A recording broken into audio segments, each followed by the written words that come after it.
हमारे चैनल पर स्वागत है। आज हम पढ़ने वाले हैं संज्ञा के बारे में। संज्ञा किसे कहते हैं और संज्ञा के भेद। संज्ञा किसी प्राणी, वस्तु तथा भाव के नाम को संज्ञा कहते हैं। व्युत्पत्ति के आधार पर संज्ञा के 3 प्रकार होते हैं: व्यक्तिवाचक संज्ञा, जातिवाचक संज्ञा, भाववाचक संज्ञा।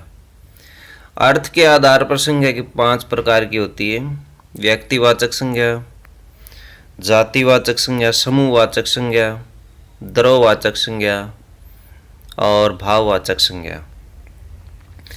सबसे पहले व्यक्तिवाचक संज्ञा।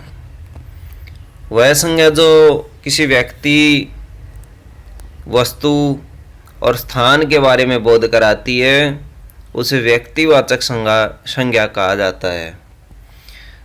जो एक से अधिक के बारे में बोध कराती है उसे व्यक्तिवाचक, वह जातिवाचक संज्ञा कहलाती है। व्यक्तिवाचक संज्ञा के एग्जाम्पल हम पढ़ेंगे: गंगा, हिमालय, रामपुर, भारत, पवन, पाकिस्तान, काला सागर, सूर्य इत्यादि। जातिवाचक संज्ञा वह संज्ञा जो एक जाति के बारे में बोध कराती है, जातिवाचक संज्ञा कहलाती है। और जो एक से अधिक के बारे में बोध कराती है उसे जातिवाचक संज्ञा कहा जाता है। ये इसकी पहचान है। जैसे पदों के नाम SDM, PM, उपसभापति, सभापति, BDO। व्यवसाय के नाम डॉक्टर, वकील, शिक्षा, मोची, ठेकेदार इत्यादि। संबंधों के नाम पापा, दादा, दादी, चाचा, चाची, ताऊ, बुआ इत्यादि। प्राकृतिक आपदा आंधी, तूफान, वर्षा, ज्वालामुखी, भूकंप। फर्नीचर के नाम स्टूल, कुर्सी, मेज इत्यादि। ये सब जातिवाचक संज्ञा में इंक्लूड किए जाते हैं। समूहवाचक संज्ञा वह संज्ञा जो एक समूह वर्ग के बारे में बोध कराती है वह समूहवाचक संज्ञा कहलाती है। जैसे कक्षा, सेना, संगठन, अधिकारी, पुलिस, बारात, मंच, पुस्तकालय, परिवार, आयोग, मोर्चा, परिषद, समिति, दल, सभा, चुनाव, पार्टी, मेला, झुंड, गिरोह, संसद, गुच्छा, कर्मचारी इत्यादि। द्रव्यवाचक संज्ञा वह संज्ञा जिसे मापा व तोला जा सके लेकिन गिना ना जा सके उसे द्रव्यवाचक संज्ञा कहते हैं। जैसे दूध, मक्खन, चावल, दही, लकड़ी, गेहूं, घी, सोना, तेल, चांदी, कपड़ा, चाय, पीतल, पनीर, पानी इत्यादि। भाववाचक संज्ञा वह संज्ञा जो गुण, धर्म, स्वभाव और भाव के बारे में बोध कराती है वह भाववाचक संज्ञा कहलाती है। जैसे क्रोध, ईमानदारी, गरीबी, चुंबन, दया, सुंदरता, ईर्ष्या, प्यार, ममता, मिठास, खुजली, गुरुत्व, जलन इत्यादि। सर्वनाम के बारे में हम कल जानेंगे। इसकी परिभाषा जान लेते हैं सर्वनाम की। जो संज्ञा शब्दों के स्थान पर प्रयुक्त किए जाते हैं वे सर्वनाम 6 प्रकार के होते हैं। निश्चयवाचक सर्वनाम जैसे यह, वह, ये, वे। अनिश्चयवाचक सर्वनाम जैसे कोई, कुछ। प्रश्नवाचक सर्वनाम इसमें वाक्य के पीछे प्रश्नवाचक चिन्ह मिलता है। संबंधवाचक सर्वनाम जैसे जो, सो, जिसका, जिसकी। निजवाचक सर्वनाम जैसे स्वयं, आप, खुद, उत्तम, मध्यम, अन्य। निश्चयवाचक सर्वनाम के बारे में पढ़ेंगे। जिन सर्वनामों में किसी निश्चित वस्तुओं में के होने का बोध हो निश्चयवाचक सर्वनाम कहलाता है। जैसे यह, वह, ये, वे आदि। आगे हम पढ़ने वाले हैं इसके उदाहरणों के बारे में। जैसे यह मेरी कार है, इसमें यह निश्चयवाचक सर्वनाम है। वह मेरा घर है, इसमें वह निश्चयवाचक सर्वनाम है। वे तुम्हारे पति हैं, इसमें वे निश्चयवाचक सर्वनाम है। अनिश्चयवाचक सर्वनाम जिन सर्वनामों में किसी निश्चित वस्तु के होने का बोध न हो तो वह अनिश्चयवाचक सर्वनाम कहलाता है। जैसे कोई, कुछ। जैसे एग्जाम्पल है, हम इसके पढ़ेंगे। जैसे चने में कुछ गिर गया, कुछ जो है वो अनिश्चयवाचक सर्वनाम है। रीना को कोई मिल गया, कोई इसमें अनिश्चयवाचक सर्वनाम है। प्रश्नवाचक सर्वनाम जिन वाक्यों में किसी प्रकार का प्रश्न पूछने या करने का बोध हो उसे प्रश्नवाचक सर्वनाम कहते हैं। जैसे क्या, क्यों, कब, कहाँ, इस तरह के शब्द आगे लगा दिए जाते हैं। जैसे क्या खा रहे हो, कहाँ जा रहे हो, तो ये क्या, कहाँ, क्यों बताते कि इसमें प्रश्नवाचक सर्वनाम है। संबंधवाचक सर्वनाम जिन सर्वनामों में किसी के संबंध होने का बोध हो और पहला वाक्य दूसरे वाक्य पर आधारित हो तो वह संबंधवाचक सर्वनाम कहलाता है। जैसे जो, सो, जिसका, जिसकी, उसका, उसकी, जैसा, वैसा। जिसकी लाठी उसकी भैंस, इसमें जिसकी और उसकी संबंधवाचक सर्वनाम है, क्योंकि जिसकी लाठी संबंध बताती है भैंस के साथ। जैसा देश वैसा वेश, जैसा और वैसा क्या है, संबंधवाचक सर्वनाम है। निजवाचक सर्वनाम जिन सर्वनामों से स्वयं के द्वारा किए गए काम का बोध हो उसे निजवाचक सर्वनाम कहते हैं। जैसे आप, स्वयं, खुद। आप भले तो जग भला, मैं आप जाऊंगा, तो इसमें जो मैं और आप प्रयोग हुए वो निजवाचक सर्वनाम के उदाहरण हैं।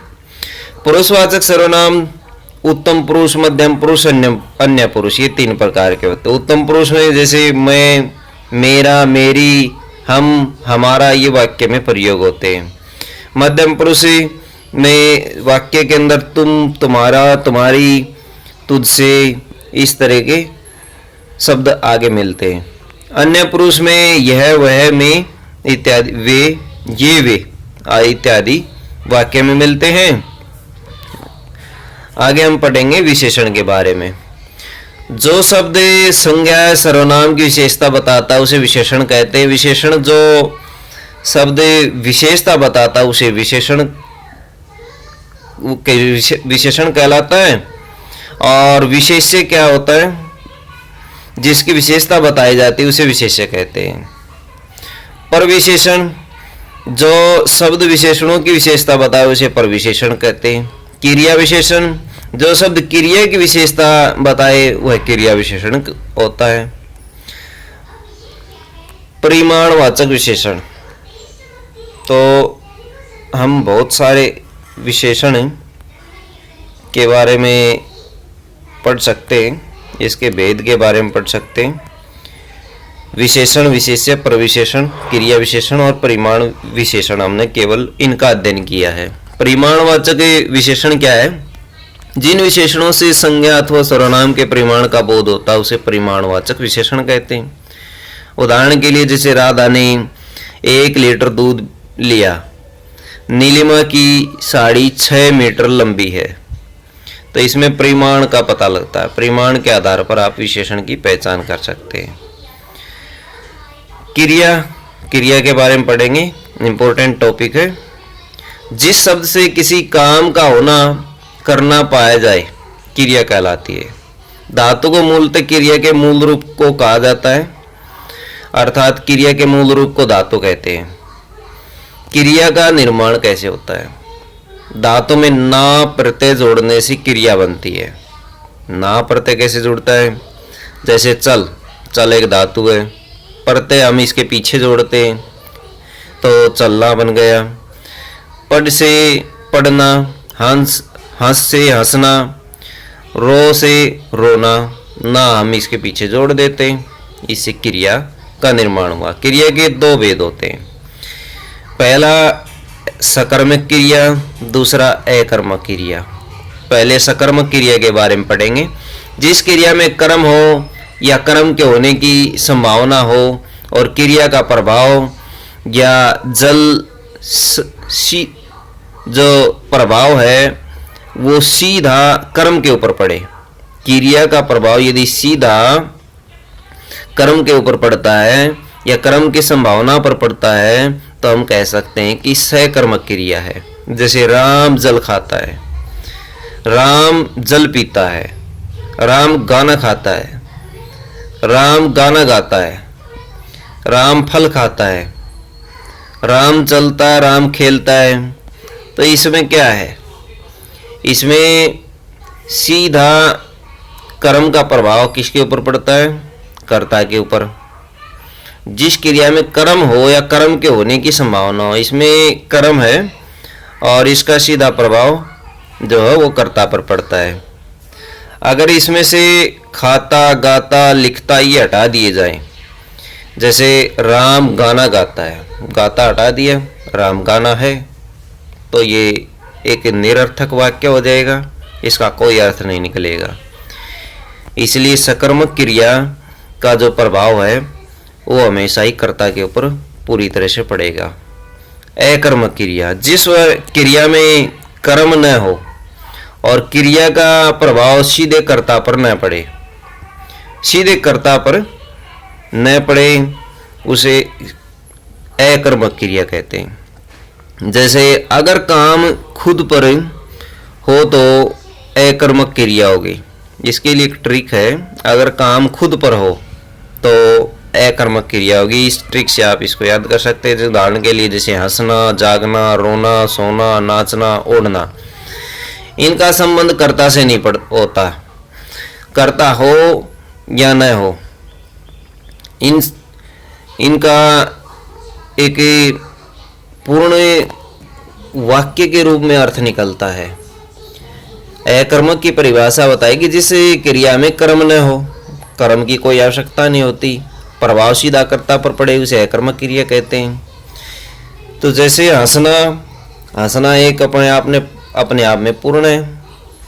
क्रिया के अन्य भेद, पूर्वकालिक क्रिया, द्विकर्मक क्रिया, संयुक्त क्रिया, प्रेरणार्थक क्रिया, सहायक क्रिया। पूर्वकालिक क्रिया, जब कर्ता एक क्रिया को समाप्त करके दूसरी क्रिया प्रारंभ करता है तो पहली क्रिया को पूर्वकालिक क्रिया कहते हैं। जैसे इसकी पहचान है, जैसे कर और करके। रीना खाना खाकर सो गई, दुष्यंत पानी पी के सो गया, राम पत्र लिख कर चला गया। तो इसमें क्या है, कर्ता एक क्रिया को समाप्त करके दूसरी क्रिया प्रारंभ कर देता है। जैसे रीना ने खाना खा लिया, एक क्रिया पूरी हो गई और फिर वो सोने के लिए चली गई, तो सोना जो है वो दूसरी क्रिया शुरू हो गई है। पहली क्रिया पूर्वकालिक क्रिया कहते हैं, पहली जो क्रिया होती है उसे पूर्वकालिक क्रिया कहते हैं। तो यहाँ पर जो रीना खाना खाती है वो पूर्वकालिक क्रिया है और सोना दूसरी क्रिया हो गई। द्विकर्मक क्रिया, जिस क्रिया में दो कर्म होते हैं, जैसे रीना ने बच्चों को अंग्रेजी पढ़ाई। यहाँ पर देखिए रीना जो है वो कर्ता है, बच्चे और अंग्रेजी कर्म है, ये दोनों कर्म है, सब्जेक्ट ऑब्जेक्ट, ऑब्जेक्ट वर्ब। तो बच्चे और अंग्रेजी ऑब्जेक्ट है। अध्यापक ने बच्चों को हिंदी पढ़ाई, बच्चे और हिंदी क्या है यहाँ पर, द्विकर्मक क्रिया है। संयुक्त क्रिया, जब कोई क्रिया दो क्रियाओं के संयोग से निर्मित होती है तो संयुक्त क्रिया कहलाती है। पहचान क्या है, जहां आवाज या ध्वनि में बल लगाना पड़े, जैसे जाने दो, मैंने एक किताब पढ़ ली, रीना खेलती कूदती रहती है, मोहन पढ़ता लिखता रहता है, दिव्या फोन कंप्यूटर चलाती रहती है, मुझे जाने दो, मुझे भगवान के लिए छोड़ दो। तो ये संयुक्त क्रिया के एग्जाम्पल्स हैं। प्रेरणार्थक क्रिया, वे क्रियाएं जिनसे यह पता चले कि कर्ता के लिए प्रेरित करे, कर्ता स्वयं कार्य न करके किसी अन्य को कार्य करने के लिए प्रेरित करे, वे प्रेरणार्थक क्रिया कहलाती है। वे क्रियाएं जिनसे यह पता चले कि कर्ता स्वयं कार्य न करके किसी अन्य के लिए कार्य करे, कर्ता खुद के लिए काम नहीं करता, दूसरे के लिए कार्य करता है और प्रेरित करता उसको। धातु में आना, वाना, इस तरह के आना वाना शब्द इसके अंदर जुड़ेंगे। प्रथम प्रेरणार्थक क्रिया होगी आना, द्वितीय प्रेरणार्थक क्रिया होगी वाना। चलाना, उदाहरण जैसे चलाना, चलवाना, उठना, उठवाना, उठाना। जैसे राम पानी वानी पीता है तो इसमें प्रेरणार्थक क्रिया है। सहायक क्रियाएं, सहायक क्रिया मुख्य क्रिया के साथ जुड़कर उसके अर्थ को स्पष्ट एवं पूर्ण करती है तो वह सहायक क्रिया कहलाती है। सहायक क्रिया जैसे हैं, हूँ, हे, था, थी, थे, ता, ते, ती, गा, गे, गी। वह स्कूल जाती है क्या यहाँ पर सहायक क्रिया है। तो सहायक क्रिया हमेशा किसी वाक्य के लास्ट में मिलेगी। दोस्तों हमारे वीडियो को लाइक करें और चैनल को सब्सक्राइब